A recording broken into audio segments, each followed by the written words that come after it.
Book value क्या है। आज हम लोग बिल्कुल सरल भाषा में और एग्जाम्पल के साथ समझने की कोशिश करेंगे कि बुक वैल्यू क्या होता है। तो चलिए देखते हैं कि बुक वैल्यू क्या होता है।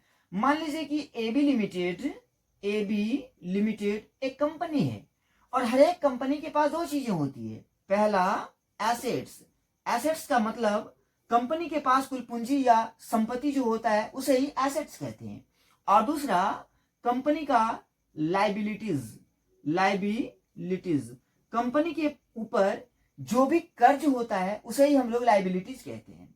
तो मान लीजिए कि कंपनी का जो टोटल एसेट्स है वो मान लीजिए 100 करोड़ का है, मतलब कंपनी का जो पूंजी है या संपत्ति वो 100 करोड़ का है, और इस कंपनी के ऊपर जो कर्ज है वो मान लीजिए कि 30 करोड़ का है। तो कंपनी का बुक वैल्यू क्या होगा। तो अब हम लोग निकालेंगे बुक वैल्यू कि कंपनी का बुक वैल्यू क्या है। तो बुक वैल्यू का जो फॉर्मूला होता है वो होता है assets minus liabilities, assets minus liabilities.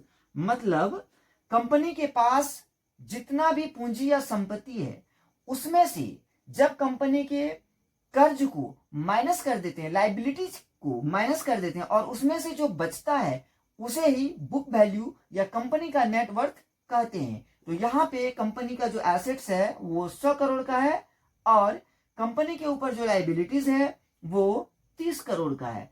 तो 100 में 30 माइनस कर देंगे तो बच गया 70 करोड़। यही कंपनी का बुक वैल्यू है, या फिर इसे आप कह सकते हैं कि कंपनी का ये नेट वर्थ है। इस तरह से आप इजीली कंपनी का बुक वैल्यू निकाल सकते हैं।